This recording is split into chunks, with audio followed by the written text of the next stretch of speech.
Who are you going to trust when the bottom falls out? You're going to call your mother, your father, your brother, your sister, your boss, your friends, and try to get from them some kind of security and solace and comfort and perhaps some support and maybe a future promise of giving you something that's going to make you feel better about either a financial want or some kind of domestic conflict, whatever it might be. That's the wrong way to do it. Let me give you an example from Scripture. Isaiah was the prophet for Israel from about 740 to 681. And he went through 4 or 5 kings of Israel.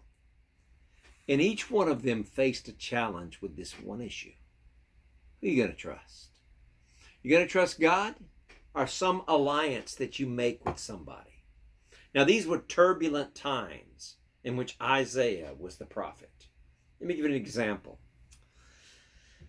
Here he is, and Israel, north of Judah, because Isaiah is primarily speaking to Judah, the southern kingdom. Isaiah is to the north. And here we have over here Syria. And then we have Assyria way over here.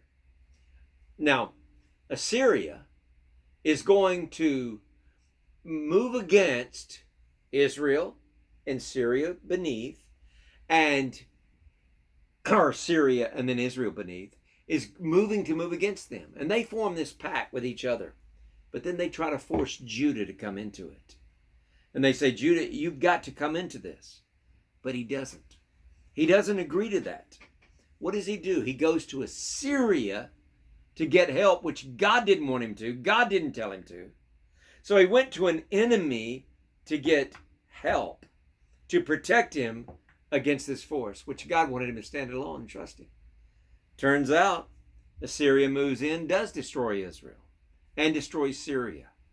And it makes true what the prophet Isaiah said.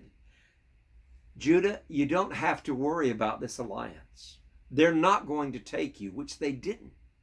But he made a very dangerous move when he sought to find help from somebody else. Then we come on the scene.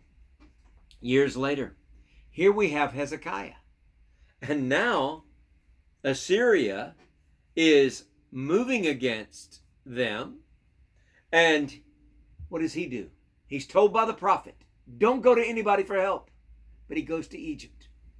I'm going to go help. Isn't that amazing? The people that they came out of bondage from years ago, they're going back to. And Isaiah says, don't do it. But here's what the word says. I want you to listen to this. Isaiah 30, verse 15. In returning in rest, you shall be saved. In quietness and confidence shall be your strength. But you said you would not. No, we will flee on horses. We will flee on swift horses. And he says, therefore your pursuers shall be swift. In other words, God says, all your plans aren't going to work out. All you have to do is trust me. Egypt's not going to deliver you. God's going to deliver him, which God did deliver him. But in the meantime, he goes and he moves towards Babylon, who did come to destroy them like Assyria destroyed the northern kingdom. Why would we make alliances with people to find protection when God says protection is in me? Security is in me. Now you think about the world right now. Here we've got this election, we've got COVID, we've got all these things. The election's been decided, but we still don't know who's president. We still don't know what the outcome is going to be. We still don't know what our society is going to be. It's going to be capitalism, it's going to be socialism, and all of this unrest that's out there, and all of this polarization of your friends, everybody coming up on the holidays. Who can imagine what that's going to be like? Yet God says, I have this in control. You don't have to be nervous about it. He says, just like he said to Judah, you don't have to turn to somebody else. You don't have to try to position yourself so that you feel more secure. I am your security. Not somebody else. Not some other country. Not some other amount of money. Not some alliance that you could possibly make. Simply with God. Who are you going to trust? God or others?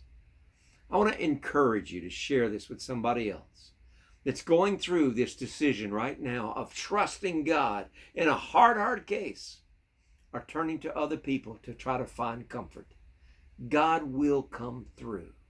God bless you. Have a great day.